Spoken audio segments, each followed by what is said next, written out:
Hello दोस्तों, editorial desk में आप सभी का स्वागत है।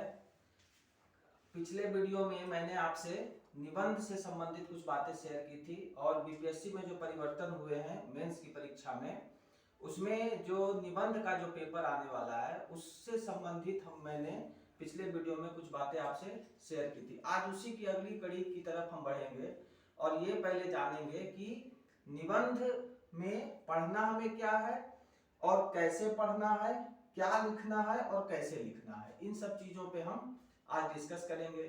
उम्मीद करता हूं कि कट ऑफ का खेल शुरू हो चुका है यूट्यूब पे और उम्मीद करता हूं कि आप जितने भी प्रतियोगी थे बीपीएससी की परीक्षा देने वाले, उन सब ने लगभग अपना नंबर मिला लिया होगा, लगभग अपना मतलब कि आंसर की से मैच करा लिया होगा अपने, और कितने नंबर आ रहे होंगे इसमें एक मोटा मोटी आपको अपनी अनुभव आपका आ चुका होगा कि मैं मेंस दे रहा हूं या नहीं दे रहा हूं, मतलब एक आइडिया आपको लग चुका होगा। क्योंकि पीटी का जो होता है ना रिजल्ट और वो कट ऑफ और वो क्वेश्चन कौन सा गलत कौन सा सही, इसका फिर बहुत ही गंदा है और ये किसी को ना वही ना सोने देगा ना जागने देगा जब तक आंसर की ना आ जाए, जब तक रिजल्ट ना आ जाए। तो खैर ये तो रही पीटी की बात हमारी है मेनली निबंध लेखन की। तो आपको यह समझना होगा कि निबंध जो है आपके सामने सबसे बड़ी जो चुनौती आएगी निबंध में वो आएगी कि क्या पढ़ें, कैसे पढ़ें, और दूसरी जो चुनौती आएगी क्या लिखें और कैसे लिखें। ये जो दो चुनौती आपके सामने जो आने वाली है निबंध लेखन से संबंधित, ये समझिए कि आपके लिए इतनी बड़ी चुनौती साबित होगी कि आप एक अथाह सागर में आप गोता लगाएंगे और बाहर निकलेंगे मोती चुनने के लिए, जैसे लोग गोता लगाते हैं समुद्र में और बाहर आते हैं कुछ नहीं मिलता है। तो ये सिचुएशन आपकी ऐसी क्रिएट होगी। क्या पढ़े और कैसे पढ़े में ये सबसे बड़ी चुनौती निबंध लेखन में आएगी। ये मैं इसलिए कह रहा हूं कि चुनौती आएगी क्योंकि आपको कई सजेशंस मिलेंगे, मार्केट में जाएंगे कोई सीनियर से मिलेंगे, आपको कई सजेशंस मिलेंगे। कोई कहेगा कि अरे यार कोई 100 निबंध वाली किताब खरीद लो, 100 निबंध वाली किताब खरीद लो और इसको पढ़ लो। अब मान लीजिए 100 निबंध आपने पढ़ लिया, ठीक है, समय चला गया, ये चला गया। अब मान लीजिए जो 100 निबंध है उसमें आप वो तो या तो प्रीवियस ईयर के पूछे हुए निबंध होंगे या फिर कुछ अपने से सोचे हुए निबंध होंगे, जो जिन्होंने किताब लिखी है वो खुद से सोचकर निबंध लिख देंगे। आप उन निबंधों को पढ़ लेंगे, ठीक है। पढ़ने से एक मोटा मोटी आइडिया आपको लग जाएगा कि हाँ भाई फलाना, अगर मान लीजिए कि स्त्री विमर्श पे आया है निबंध, तो भाई इस तरीके से पढ़ना, ये लिखना है। लेकिन बात ये है कि जिस तरीके से रोज आपका सिलेबस बदल रहा है, जिस तरीके से रोज आपके पढ़ने के तरीके बदल रहे हैं और आयोग जिस क्रांतिकारी मूड में हमारे सामने आया हुआ है, उसमें ये हो सकता है कि कुछ ऐसे निबंध हो, कुछ ऐसे निबंध पूछे जाए या निबंध पूछने के तरीके उनके ऐसे हो जाए जो शायद वो 100 किताबों से बाहर हो जाए, 100 निबंधों से बाहर हो जाए, 100 निबंध वाली किताबों से वो बाहर हो जाए। फिर आप क्या करेंगे? तो इसी कंसर्न को खत्म करने के लिए मुझे लगा कि एक वीडियो बनाना चाहिए कि आखिर निबंध इतना डरावना क्यों बना हुआ है। निबंध के डरावना बनने का सबसे बड़ा जो कारण है वो ये है कि लोग निबंध के पीछे भागते हैं कि अरे यार इस परीक्षा में ये स्वच्छता अभियान से पूछ चुका है तो हम स्वच्छता अभियान पढ़ लेते हैं, इसमें अगर स्त्री से पूछ चुका है तो हम स्त्री समस्या पढ़ लेते हैं। नहीं, निबंध पढ़ने के तरीकों में बदलाव लाइए तो निबंध आपके लिए बिल्कुल ही आसान होगा और अंकदायी भी होगा। मेरा जहां तक मानना है, मैंने जिस तरीके से अपनी पढ़ाई के दरमियान निबंध की तैयारी की है उसमें मैंने ये किया था कि निबंध को पढ़ते समय क्या पढ़े में आप एक 150 टॉपिक को पढ़ने के बजाय मात्र 10 या 8 या 10 टॉपिक में अगर आप अपने निबंध की तैयारी करते हैं तो मुझे लगता है कि आपके 80 से 90% निबंध परीक्षा में जो पूछे जाएंगे उसका आंसर देने में आप बिल्कुल ही सक्षम होंगे। आप निबंध को सामाजिक, आर्थिक, राजनीतिक, विज्ञान प्रौद्योगिकी जलवायु परिवर्तन,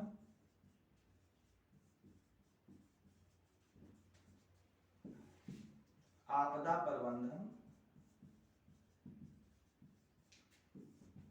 कुछ महापुरुषों के बारे में, मोटा मोटी सामाजिक, आर्थिक, राजनीतिक, विज्ञान, प्रौद्योगिकी, जलवायु परिवर्तन और आपदा प्रबंधन और कुछ और सांस्कृतिक। अगर आपने इतने टॉपिक्स पे अपना काम बखूबी कर लिया है, सामाजिक, आर्थिक, राजनीतिक, विज्ञान, प्रौद्योगिकी, जलवायु परिवर्तन, आपदा प्रबंधन, सांस्कृतिक और कुछ महापुरुषों, और एक मेजर पार्ट है हमारा विदेश नीति। मुझे लगता है कि अगर कोई भी स्टूडेंट या कोई भी मेंस लिखने वाले परीक्षार्थी अगर इन सब से रिलेटेड टॉपिकों का अगर अध्ययन कर लेते हैं तो कोई भी निबंध आपकी परीक्षा में पूछा जाएगा, आप पूरे निबंध को लिखने में सक्षम होंगे। कौन कौन से? सामाजिक, आर्थिक, राजनीतिक, विज्ञान, प्रौद्योगिकी, जलवायु परिवर्तन, विदेश नीति, आपदा प्रबंधन, सांस्कृतिक तथ्य के और कुछ महापुरुषों के बारे में। और एक और इसका एस्पेक्ट है कि मान लीजिए जब परीक्षाएं होती हैं तो कुछ करंट अफेयर्स के जो टॉपिक्स होते हैं, करंट के टॉपिक होते हैं, वो कुछ इतने महत्व इंपॉर्टेंट हो जाते हैं कि उनको निबंध में पूछने की संभावना बन जाती है।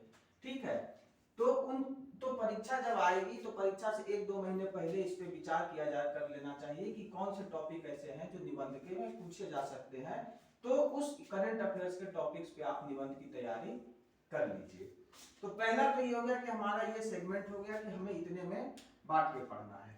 अब मैं आपसे ये बताता हूँ आपको कि आखिर मैंने क्यों सिर्फ इतने ही 6 या 7 टॉपिकों में ही मैंने सारे निबंध को क्यों समेटा है। इसका एक सबसे बड़ा कारण ये है कि आप ऐसे समझिए कि अगर आपको मान लीजिए कि क्वेश्चन आता है कि शिक्षा और तकनीकी, मान लीजिए कि ये निबंध परीक्षा में पूछे जाती है कि शिक्षा और तकनीकी क्रांति, बस निबंध यही होगा। अब निबंध का मतलब होता है कि सारगर्भित हो, संक्षिप्त हो, कसा हुआ हो और बिल्कुल क्रमानुसार हो। निबंध का सीधा मतलब यही है कि संक्षिप्त हो, कसा हुआ हो यानी बंधा हुआ हो और क्रमानुसार हो। अब आप ये समझिए कि अगर मान लीजिए कि क्वेश्चन है कि शिक्षा और तकनीकी क्रांति, शिक्षा और तकनीकी क्रांति, ये मान लीजिए पूछा गया हो, शिक्षा और तकनीकी क्रांति। अब सोचिए कि आपने शिक्षा अब आप अगर तैयार, अब मान लीजिए तैयार करके आप गए हैं कि स्वास्थ्य और तकनीकी क्रांति या तकनीकी विज्ञान प्रौद्योगिकी या तकनीकी। अब सोचिए कि आप तो वहां फंस जाएंगे कि भाई हमने तो स्वास्थ्य तैयार किया था और शिक्षा पे पूछ दिया गया है। तो इसका एक सॉल्यूशन ये है कि आप शिक्षा भी तैयार करें, आप स्वास्थ्य भी तैयार करें, आप ग्रामीण विकास भी तैयार करें, आप कृषि भी तैयार कर ले और तकनीकी के साथ आपको 50 टॉपिक्स मिल जाएंगे जिसका आपको तकनीकी के साथ आपको तैयारी करनी पड़ेगी। मैंने आपको एक टॉपिक बताया कि विज्ञान और प्रौद्योगिकी आपको तैयार करना है, विज्ञान और प्रौद्योगिकी। अब मेरी जो टेक्निक है वो ये है कि अगर हम विज्ञान और तकनीकी विज्ञान और प्रौद्योगिकी का अगर विकास पढ़ लें, विकास को अगर पढ़ ले, विज्ञान और प्रौद्योगिकी के विकास को पढ़ ले और उसका उपयोग पढ़ लें, तो आपको नहीं लगता है कि अगर हम विज्ञान और तकनीकी का उपयोग, विज्ञान और तकनीकी का विकास और उसका उपयोग अगर पढ़ ले तो उपयोग को चाहे स्वास्थ्य में पूछे, चाहे शिक्षा में पूछे या कृषि में पूछे या मान लीजिए कि ग्रामीण विकास में पूछे, अगर हमने विज्ञान और प्रौद्योगिकी का विकास और उसका उपयोग अगर पढ़ा है तो हम इसमें ये पढ़ेंगे कि स्वास्थ्य में क्या उपयोग है, भाई स्वास्थ्य में कैसे टेलीमेडिसिन आ रहा है, स्वास्थ्य के लिए कैसे संजीवनी ऐप लाया जा रहा है, कोविड में कैसे विज्ञान और प्रौद्योगिकी ने कैसे टीका बनाने में से लेकर और कई सारे ऐप विकसित करके स्वास्थ्य प्रणाली को सुचारू रूप से चलाने में योगदान दिया। शिक्षा में हम स्वयं पोर्टल और एपीएम विद्यावाणी और कई ऐसे जो है कि डिस्टेंस एजुकेशन और स्कूलों में, जैसे बिहार में आपने पढ़ा होगा एक बाका उन्नयन प्रोग्राम, ठीक है। तो उसी तरह कृषि में स्मार्ट कृषि, डिजिटल कृषि, ब्लॉकचेन की तकनीक का उपयोग कैसे आप करेंगे, ये सब हम अगर पढ़ लेते हैं तो विज्ञान और प्रौद्योगिकी से संबंधित अगर कोई भी निबंध आता है तो आपसे विज्ञान और तकनीकी के बारे में पढ़कर और उसका उपयोग को पढ़कर आप किसी भी ऐसे को लिखने के लिए सक्षम हो जाएंगे। इसीलिए मैंने मात्र इतने टॉपिक्स चुने हैं। इसका एक लाभ और क्या है आपको, अगर मान लीजिए आप विज्ञान और प्रौद्योगिकी आप पढ़ते हैं और उसका उपयोग अगर आपने ये पढ़ाई की है, ये आपके जीएस में काम आएगा। आप जीएस के लिए ऑलरेडी पढ़ रहे हैं इसको, विज्ञान और तकनीकी का उपयोग। तो अगर आपने जीएस में अच्छे से पढ़ाई की है तो आपको ऐसे के लिए अलग से पढ़ने की आवश्यकता नहीं होगी। इसी तरीके से मान लीजिए कि आपदा प्रबंधन पे निबंध पूछा जाता है।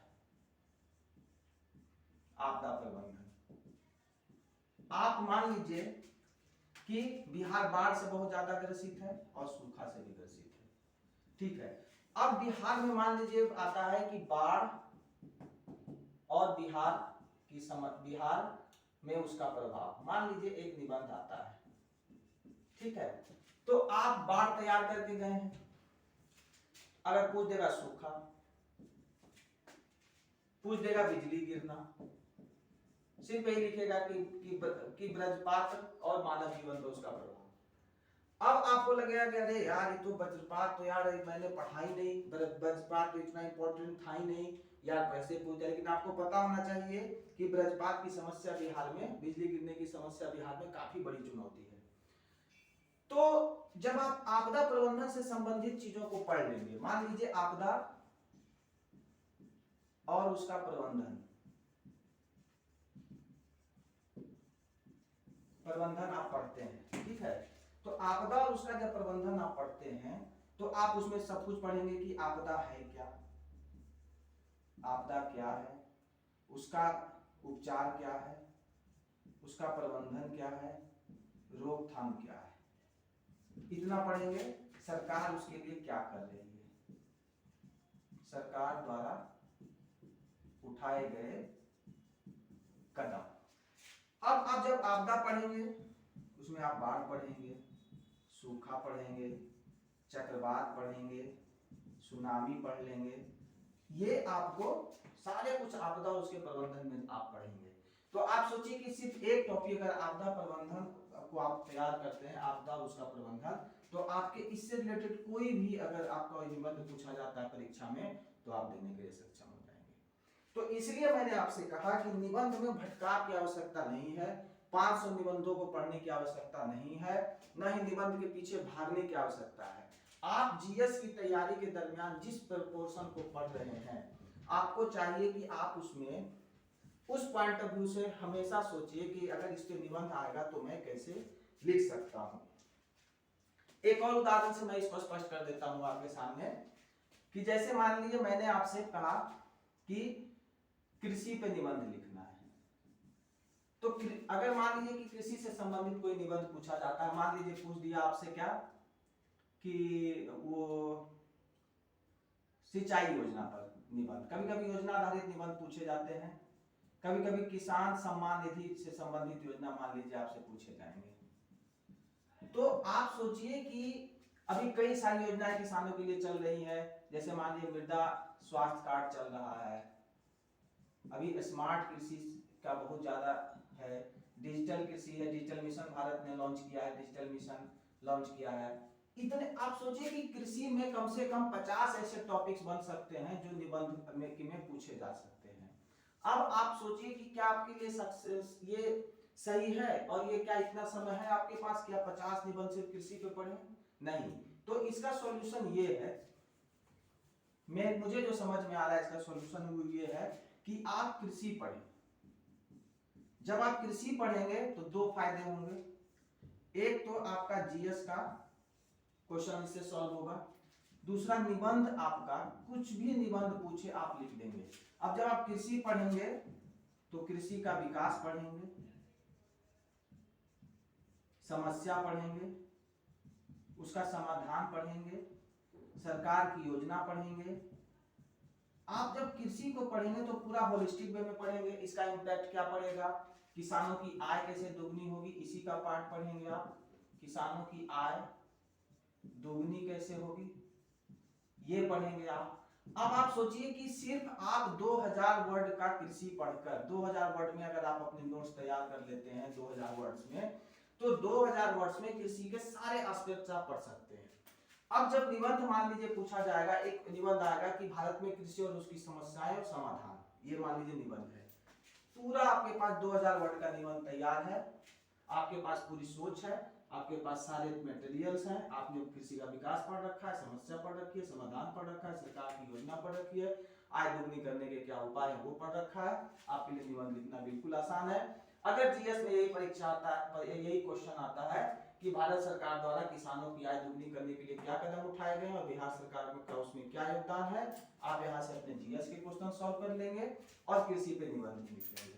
तो कृषि पे 50 तरह के निबंधों को तैयार करने से बेहतर है कि आप कृषि को तैयार कर लें 2000 वर्ड में, और कृषि आपके लिए निबंध और ऐसे दोनों का काम करेगा।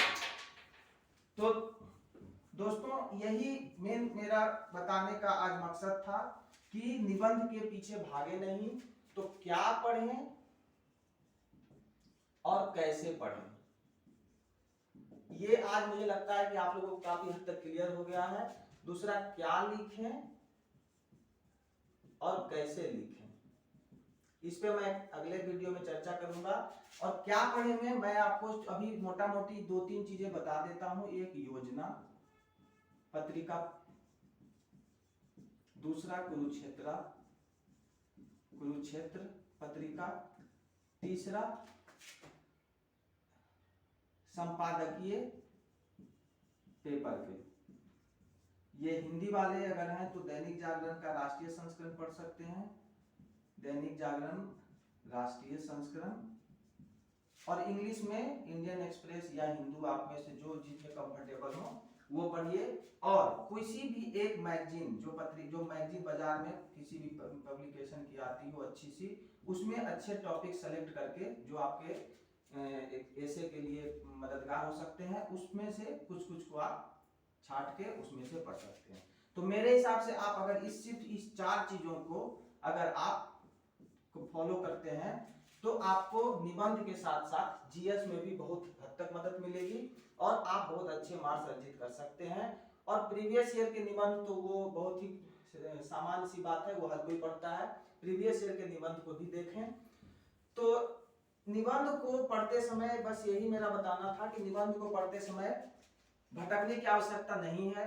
200, 400, 500 निबंधों की पढ़ने की जरूरत नहीं है, ना उतना समय है और ना उतना आप टाइम दे पाएंगे उस हर निबंध को तैयार करने में। तो निबंध की पढ़ाई को इतना संक्षिप्त, जैसे निबंध है संक्षिप्त सारगर्भित बंधा हुआ, उसी तरह उसकी पढ़ाई, उसकी तैयारी भी संक्षिप्त सारगर्भित और बंधे हुए पैटर्न पे करें, आपको सफलता जरूर मिलेगी। और मुझे लगता है कि 60 से 70% के आसपास मार्क्स आप उठा सकते हैं। कम से कम हजारों टॉपिक्स हैं निबंध के जिसपे पूछा जा सकता है, पूछे गए हैं, लेकिन आपको एक ऐसे सर्टेन पैटर्न पे चलना है जिसमें से कि आप हर सेक्शन से 1 या 2 निबंध को लिखने में आप सक्षम हो सके। तो ये वीडियो कैसा लगा जरूर बताइएगा, और हमारे वीडियो एडिटोरियल डेस्क के चैनल पे जाके सब्सक्राइब कर लीजिए उसको, और उसको शेयर कीजिए और लाइक कीजिए। और उम्मीद करेंगे कि जल्दी से जल्दी आप अपने पीटी वाले इससे बाहर निकले और अपनी तैयारी को आगे बढ़ाएं। और जिनका भी लगता है जिन्हें कि मेंस उन्हें देना है, वो मेरे चैनल से जुड़े रहें। उन्हें मैं निबंध और जीएस की तैयारी का एक सटीक और बहुत ही संक्षिप्त तरीके से मैं कुछ तरीके बताऊंगा, जिसमें से कि आप उसको फॉलो अगर करते हैं तो आप अच्छे मार्क्स लाकर आप इंटरव्यू, आपका कॉल जरूर होगा और सफलता आपको जरूर मिलेगी। धन्यवाद।